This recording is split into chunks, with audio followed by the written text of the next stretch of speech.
It's great when you get on your feet. It feels good to sing like that. It really does. But sometimes, like the past week or so, and the week to come, when we see 100 degrees almost every day of the week, feels like Houston is going to hell. Texas is going to hell. Sometimes it even feels like the world's going to hell, and I'm not talking about climate change exactly.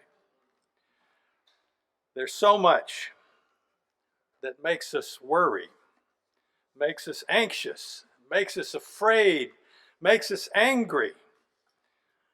We can't help feeling what we feel, but it's not new to have a sense where things are out of kilter, need to be changed, where we feel like there needs to be a revolution to make great change, and not just for ourselves, but for the world at large. And I think that's the spirit in which Charles Dicken, our English Unitarian ancestor, was writing in 1847 when he wrote that long sentence at the beginning of The Tale of Two Cities, the novel, which is probably one of his greatest works, even better than The Christmas Carol, because it speaks to revolution and change, not just celebration of something of heart work, but doing the hard work of making things better for everyone. Now, I asked Georgette to read about half of that first sentence. It's one of the longest sentences in modern novels, English language. I'm going to give you the whole sentence. It's broken up with commas, thank goodness.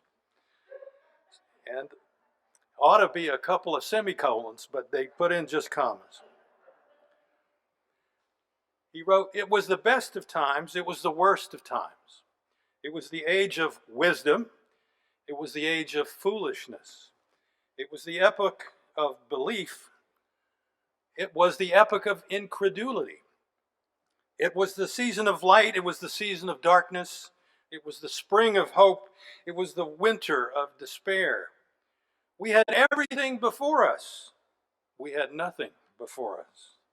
We were all going direct to heaven, we were all going direct the other way.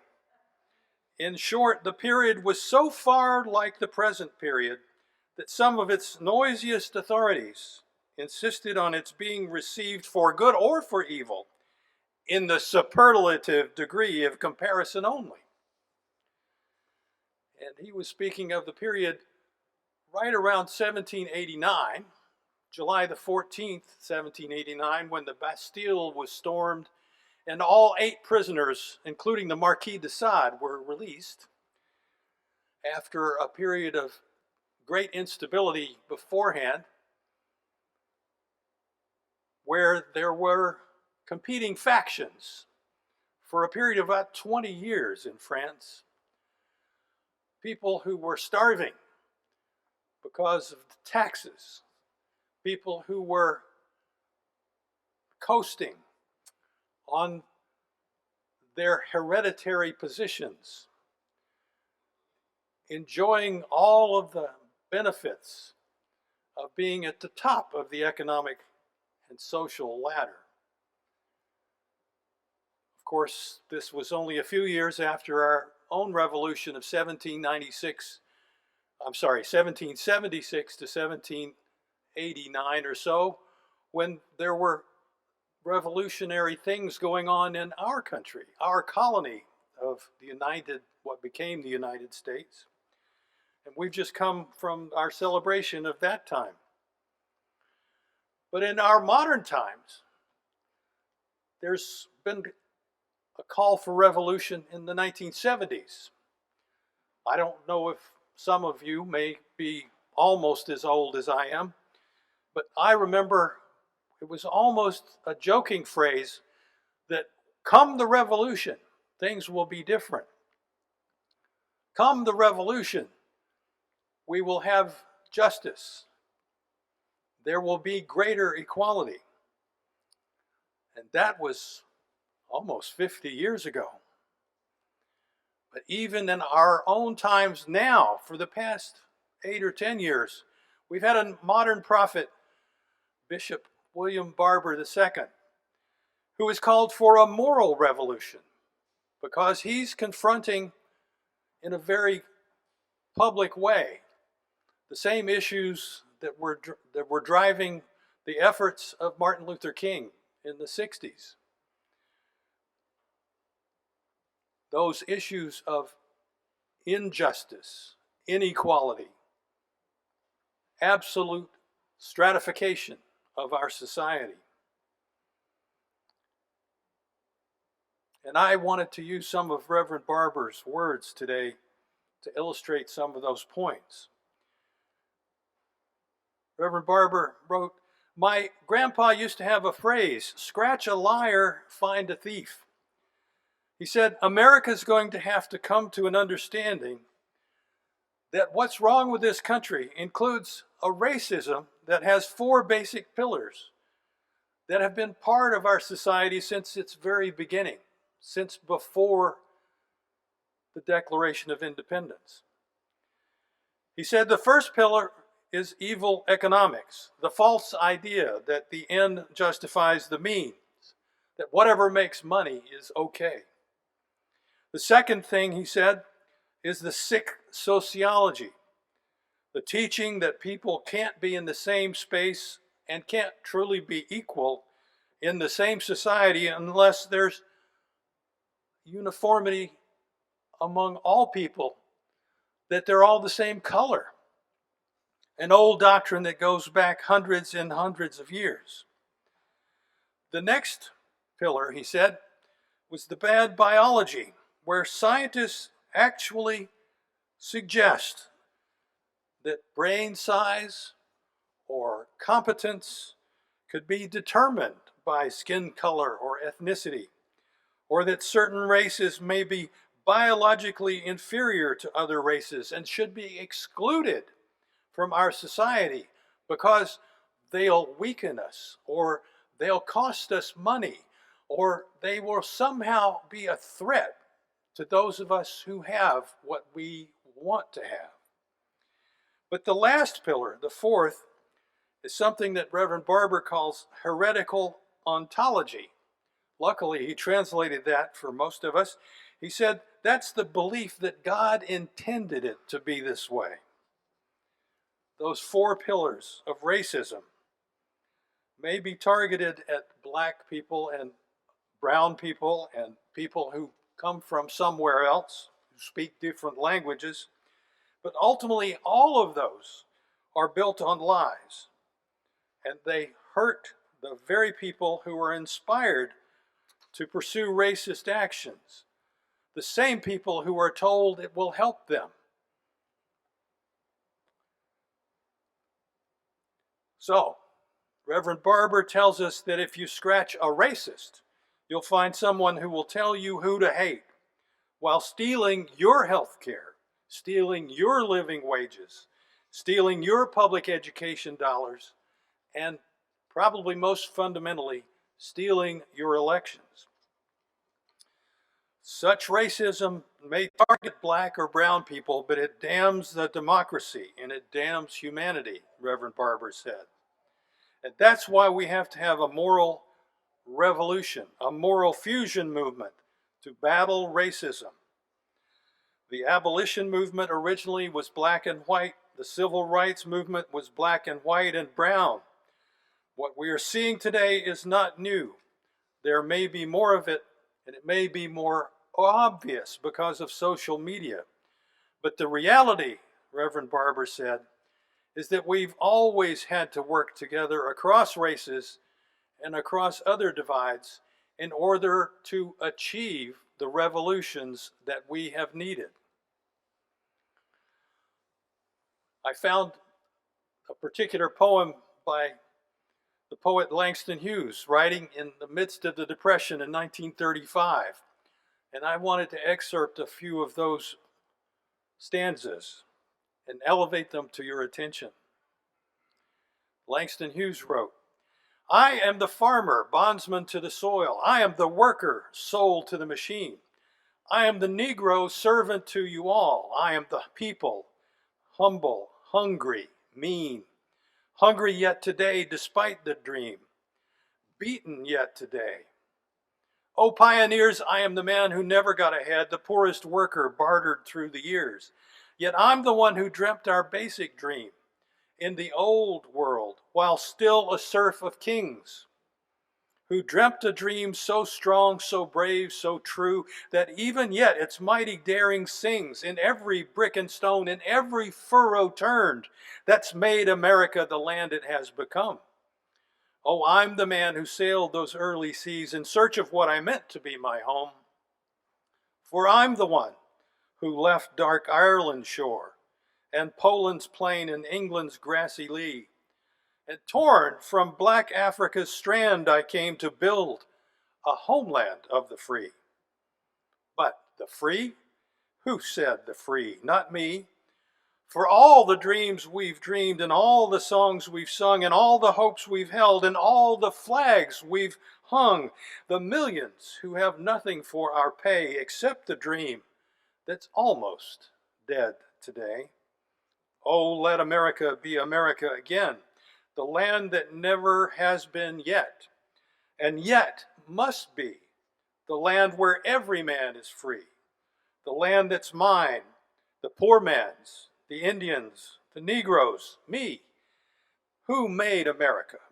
Whose sweat and blood, whose faith and pain, whose hand at the foundry, whose plow in the rain, must bring back our mighty dream again? Langston Hughes, speaking the truth of so many generations before and after the Civil War. So many generations who were excluded or marginalized or oppressed or taken from where they needed to be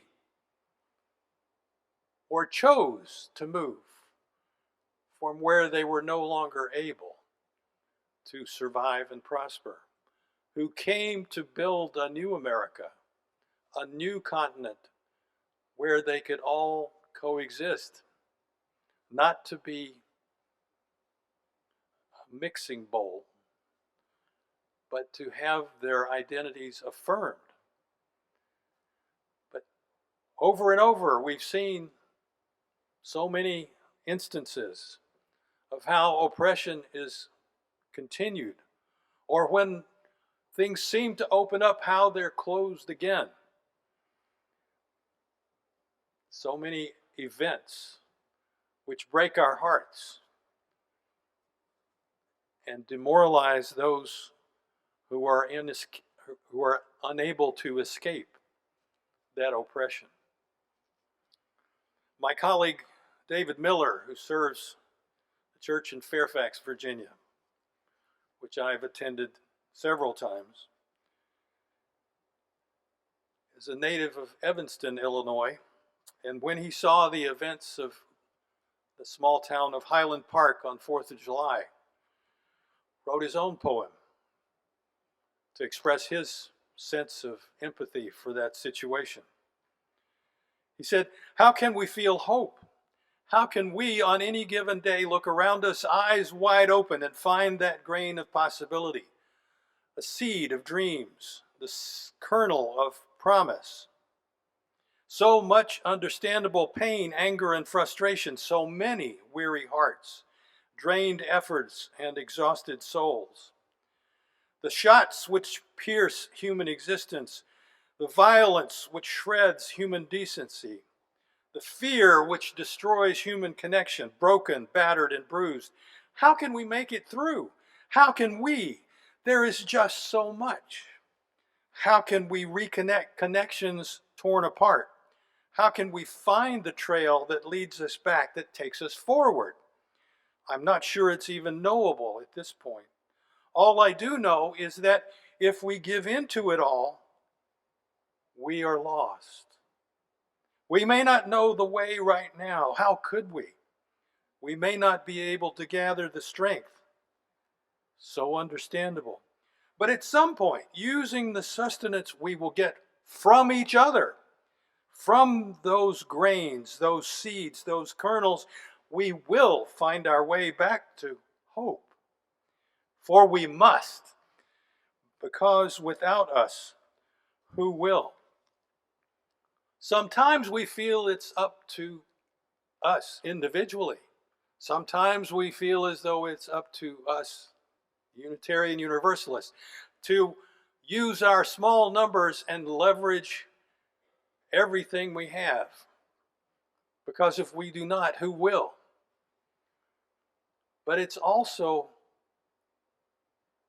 so overwhelming. It's tempting to yield to despair. It's tempting to go off in a corner and just talk about it and say how terrible things are, much as Charles Dickens described. To think of everything in superlatives. If I don't do everything, then I can do nothing. I found an article by Dr. Andrea Bonior, and she gives some suggestions for how to cope. She says, from troubling Supreme Court decisions to horrifying cases of gun violence, from the war in Ukraine to talk of emerging new variants of coronavirus and even this monkeypox, the world feels overwhelming to many of us right now.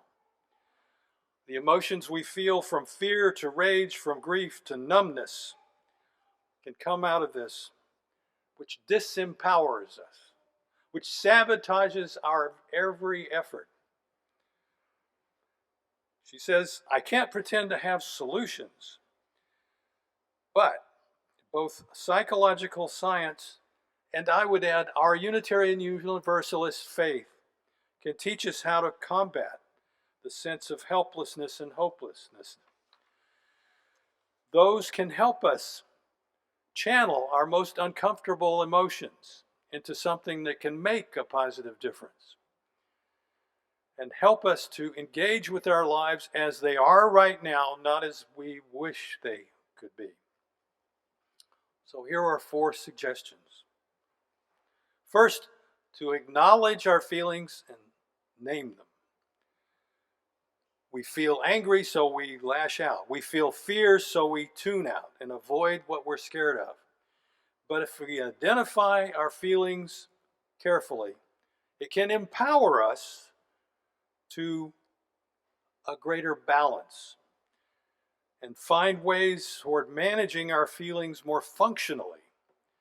There's no shame in having intense emotions. It's part of the empathy. It's part of the sympathy.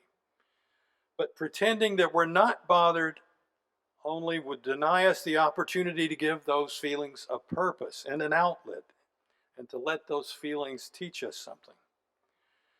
The second thing she suggested is to reconnect with our Unitarian Universalist values. She didn't call them that, but that's what we would say. In the times of troubling news, it can feel like so much is out of our control, and it is. And the sense of helplessness can be compounded by how huge and complicated the problems we perceive really are. And the fact that our rights that we thought we have recently started to be taken away from us. But what we choose as our values cannot be taken away by anyone. You can decide where your sense of purpose comes from. You determine what the recent events mean to you personally. And you can choose what values will be your guideposts for what action you can take. When we feel lost and helpless, we have to go back to these basics. What is most important? What are your priorities? What matters to you in your life? If you're bothered by injustice, what does that tell you about what values are most important to you? Research shows that living in close accordance with our values can help us weather those difficult times with more resilience. The third thing she says may be the most important. She says we should choose small actions that help us feel in control, and then watch out for that other side which says there is an all or nothing result. When it's so tempting just to check out, saying, I'm not going to listen to the news, I'm not going to read the paper, I'm just going to make my routine to get through the day. When the world seems to be going in a downward spiral, even a simple act of reestablishing some control over your life can be tremendously helpful. It's not the same as trying to get control where you can't, or being unrealistic about what you should control. Instead, think about those small things that can heighten your sense of effectiveness. Maybe you can finally look at some of those news articles. Maybe you can reorganize your kitchen's junk drawer. Maybe it's doing something more fun like getting your hair cut or going to lunch with a friend. Maybe it's getting together with other people to help work in the Yates Project. Maybe it's going out to register voters. Maybe it's talking to your neighbors and actually listening enough so that they will listen to you. Self-care may get a bad rap when the world feels like it's on fire. But if we take small steps to exert control or even have influence over your own life, and maybe allow yourself just a measure of joy, this can help you build back the strength to move forward and to put some good in the world around you. Finally, a sense of helplessness is often made worse by distorted thinking. Be very careful that you aren't adopting the classic cognitive distortions of all or nothing thinking, where nothing is going right, where you think that things will never get better, or trying to numb or avoid your feelings by checking out. Sometimes that might mean using alcohol or trying to avoid feeling at all.